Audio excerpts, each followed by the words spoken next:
नमो बुद्धाय, जय छात्र धर्म, जय मूल निवासी, जय राजपूताना, जय सनातन धर्म। दोस्तों, मंचासीन महानुभावों को मेरा कोटि कोटि नमन है और खास तौर पर बामसेब के राष्ट्रीय अध्यक्ष वामन मेश्राम जी को, उनके चरणों में मैं कोटि कोटि नमन प्रस्तुत करता हूं, क्योंकि उम्र में वो बहुत बड़े हैं मेरे से। 67 साल की उम्र में भी उनमें वही जोश है जो जवानी में हुआ करता था, तो मैं उनके चरणों में कोटि कोटि नमन करता हूं। मैं संकल्पित हूं, इसलिए मंच पर स्थान ग्रहण नहीं करता हूं, मैं आप सभी के साथ बैठता हूं, लेकिन मैं ये भी कहना चाहता हूं कि इससे बड़ा मंच कभी हो ही नहीं सकता जहां जनता बैठी हो, मैं वहीं बैठना पसंद करता हूं। सबसे पहले आज के इस 40वें अधिवेशन, बामसेब के 40वें अधिवेशन के इस 5वें दिन भी आप इतनी बड़ी संख्या में यहां उपस्थित होकर एकता का परिचय दे रहे हैं, उसके लिए मैं आपका दिल से आभार व्यक्त करता हूं। और अमर शहीद सुखदेव सिंह गोगामिणी जी का सिर्फ एक ही नारा था, हम सब एक हैं। उनका नारा क्या था? हम सब एक हैं। हम सभी राष्ट्र हित में अपना अपना दायित्वों का निर्वहन कर रहे हैं। मैं बामसेब के राष्ट्रीय अध्यक्ष का फिर से एक बार दिल से आभार व्यक्त करता हूं कि इस मैदान का नाम आपने अमर शहीद सुखदेव सिंह गोगामिणी जी किया है। मैं कोटि कोटि वंदन करता हूं, दिल से आभार व्यक्त करता हूं। और ये एक इतना बड़ा मैसेज इस पूरे भारतवर्ष में गया है, वो आप कभी सोच नहीं सकते। एक फौजी आपके सामने खड़ा है जो फौज में अपना दायित्व निभा के आया है, और वहां सभी फौजी है, यही हम जानते थे। ये तो यहां आके मालूम चला कि भाई यहां तो हम कई जातियों में बटे हुए हैं, कई धर्मों में बटे हुए हैं, लेकिन फौज में ऐसा कुछ नहीं है। देश के लिए हम सब लड़े और आगे भी लड़ते रहेंगे। यह है फौज, और यही फौज का जो एक टेम्परामेंट है, क्या वो भारतवर्ष में नहीं आ सकता? बिल्कुल आ सकता है। सभी राष्ट्रहित में काम कर रहे हैं, तो हमें इस पे विचार करना होगा, इस पे हमें विचार करना होगा। और ऐसे आयोजनों को, ऐसे जो आयोजन हो रहे हैं, इन आयोजनों को हमें सफल बनाना होगा। मैं इतना ही कहना चाहता हूं कि जो आपने मुझे आमंत्रित किया, मैं उसके लिए आज इस मंच से आपको वादा करता हूं कि पूरे भारतवर्ष में जहां भी आवश्यकता पड़ती है करणी सेना की, हम आपके साथ खड़े मिलेंगे। आपको हम साथ मिलकर अब इस उज्जवल भारत का भविष्य सुनिश्चित करेंगे। यह भी वादा मैं आपसे आज करके जाता हूं इस मंच से। मुझे पता है आपको सालों लग गए इतने बड़े साम्राज्य की स्थापना करने में, इतना बड़ा साम्राज्य स्थापित करने में, लेकिन मैं ये भी जानता हूं कि जब हम साथ मिलकर काम करेंगे तो हमारी मंजिल हमें नजदीक मिल जाएगी। तो अवश्य हमें साथ मिलकर काम करने की आवश्यकता है। और मैं इतना ही कहना चाहता हूं कि जो हत्या धोखे से कुछ गीदड़ों ने हमारे शेर की, उन गीदड़ों को भी जवाब शीघ्र अतिशीघ्र दिया जाएगा। हम क्षत्रिय हैं। गलत जगह इन लोगों ने हाथ डाल दिया है और उनका खात्मा अब जड़ मूल से करने की तैयारी हमने कर ली है। दोस्तों, वो सुखदेव सिंह गोगामिणी ऐसी शख्सियत थी, यदि आज वो इस मंच पे होते तो आज माहौल कुछ और ही होता, लेकिन आज हमारे बीच वो उपस्थित नहीं है। लेकिन उनका जो सपना था, वो सपना हम सबको मिलकर साकार करना है।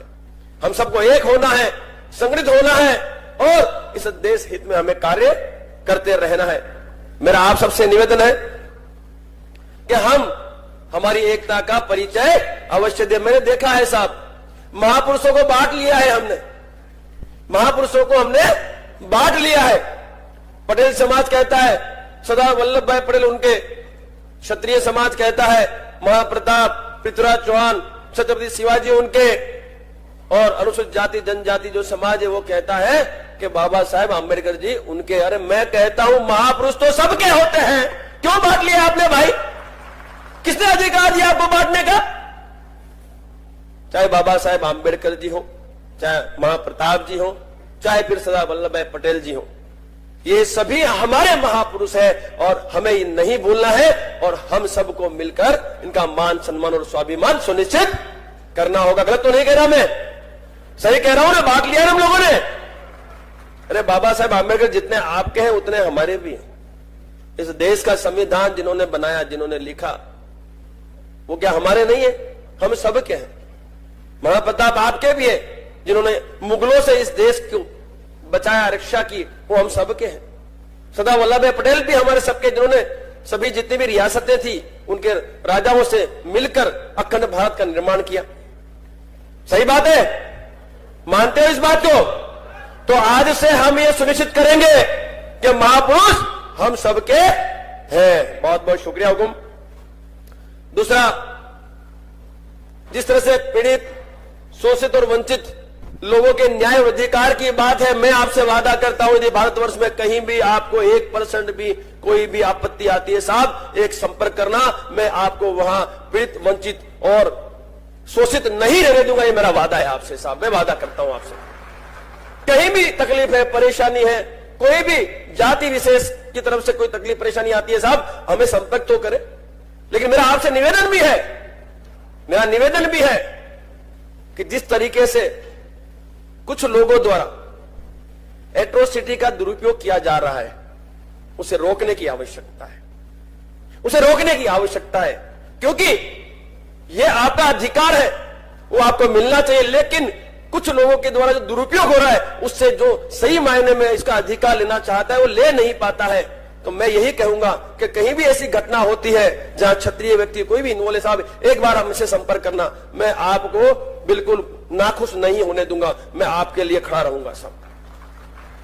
क्योंकि ये आजाद भारत देश है, स्वतंत्र भारत देश है, लोकतंत्र से चलता है। प्रत्येक भारत के व्यक्ति को यहां पर स्वतंत्रता से जीने का अधिकार है और वह अधिकार कोई किसी से नहीं छीन सकता। तो आप उस अधिकार और न्याय को अवश्य पाए, ये मैं भी चाहता हूं और हमारे जो राष्ट्रीय अध्यक्ष वो भी चाहते हैं।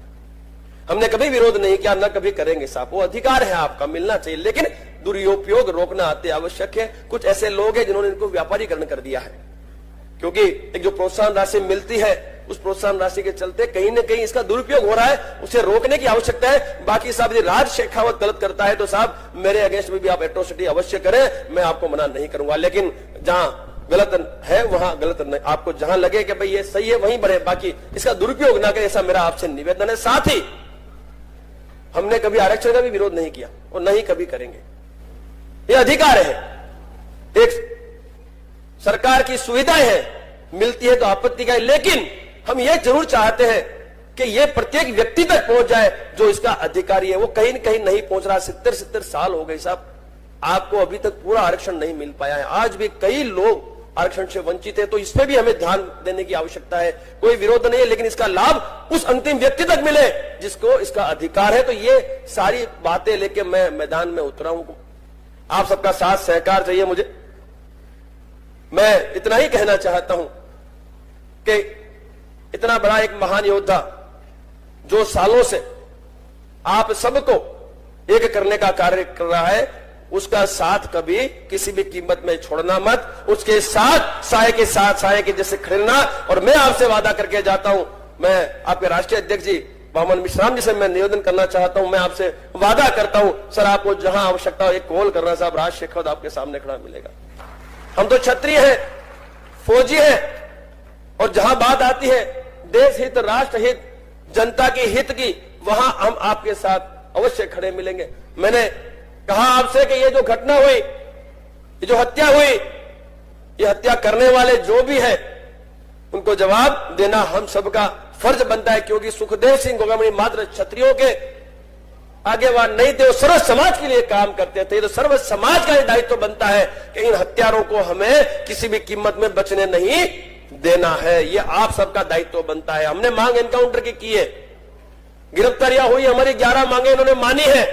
गिरफ्तारियां हुई है, एनआईए को ये केस भी रिफर कर दिया गया है, लेकिन आज भी कई जो मुख्य सूत्रधार थे वो गिरफ्तारी से दूर हैं। तो आप सबका साथ सहकार हमें चाहिए। देंगे कि नहीं साथ सहकार? इसमें तैयार हैं आप? आपका साथ सहकार चाहिए, सर्व समाज का साथ सहकार चाहिए, ताकि इन गीदड़ों को गिरफ्तारी के पश्चात इनको जड़ मूल से खत्म करने में हम सब मिलकर सरकार पर दबाव बना सके। और मैंने कुछ दिन पहले घोषणा भी की है कि बहुत ही कम समय में हम लोग राजस्थान विधानसभा को घेरने का प्लान कर रहे हैं मेश्राम जी। तो उसमें भी मैं आप सभी को, बामसेब के समस्त सदस्यों को, पदाधिकारी को, फिर आपका भारत मुक्ति मोर्चा है, प्लस आपका जो ये हमारा मूल निवास जो है, हमारा एक संघ है, उन सभी से मैं निवेदन करता हूं कि जब भी हम आपको आमंत्रित करें उस वक्त विधानसभा के घेराव में, राजस्थान के विधानसभा के घेराव में आप लोगों की उपस्थिति अवश्य दर्ज कराएं। ऐसा मेरा आप सबसे निवेदन है, क्योंकि संघे शक्ति कलयुग है, संगठन ही शक्ति है इस कलयुग में। आप सबकी उपस्थिति ही हमें सफलता दिलाएंगे। खाली हाथ कोई नहीं आएगा भाई, आर पार के लिए इकट्ठा होंगे। केसरिया झंडा, अपना जो भगवा झंडा है, केसरिया झंडा, मजबूत डंडा साथ में लेके आना भाई, ठीक है? खाली हाथ नहीं आना है भाई। केसरिया झंडा और एक डंडा, जिसको जिस भाषा में जवाब चाहिए उसको उस भाषा में जवाब देना होगा। चमत्कार के बिना नमस्कार नहीं होता है दोस्तों। माफी चाहूंगा, ये आज का विषय नहीं है, किंतु मेरी ऐसी इच्छा थी कि जब आपने आज इस मैदान का नाम हमारे परम आदरणीय, हमारे अनमोल रत्न अमर शहीद सुखदेव सिंह गोमड़ी जी के नाम से कर दिया है, तो साहब मैं तो इतना ही कहूंगा कि साहब हमारे पास शब्द नहीं है कि हम कैसे आपका शुक्रिया अदा करें। शब्द नहीं है हुकुम हमारे पास, क्योंकि ये जो पहल आपने की है किसी ने नहीं की। 55 एकड़ जगह, ये मैदान 55 एकड़ का मैदान साहब सुखदेव सिंह गोमड़ी जी के नाम पे इन्होंने समर्पित किया। साहब ऐसी विभूतियों का तो हमें सम्मान करना ही पड़ेगा और इनका साथ तो हमें देना ही पड़ेगा। मैं गलत तो नहीं कह रहा, मैं कहीं गलत तो नहीं कह रहा मालिक, लेकिन मेरा आप सबसे यही निवेदन है कि ये अधिवेशन यूं ही आगे सालों साल चलता रहे और संख्या आपकी बढ़ती रहे। लेकिन मैं इतना अवश्य कहूंगा कि अब सत्ता में भी भागीदारी की आवश्यकता है, सत्ता में भागीदारी की भी आवश्यकता है, क्योंकि देश सत्ता से ही चलता है। क्षत्रिय वोट यहां है मेरे पास, मैं आपको क्षत्रिय वोट में पूरी सहायता करूंगा और बाकी के सारे सर्व समाज के आपके पास है, आप सहायता करो। आओ मिलकर सत्ता में स्थापित होके इस देश का उज्जवल भविष्य हम सुनिश्चित करें। सत्ता के बिना कुछ भी नहीं होता है दोस्तों, इसलिए मेरा जो अगला लक्ष्य है, हमारा लक्ष्य सत्ता है। सीधी सीधी बात है, हम लोग अब सत्ता में स्थापित होने के लिए, क्योंकि हम तो गौपालक प्रतिपाल है, हमारा छात्र धर्म देश की जनता की सेवा और रक्षा करना है, लेकिन बिना सत्ता के करेंगे क्या?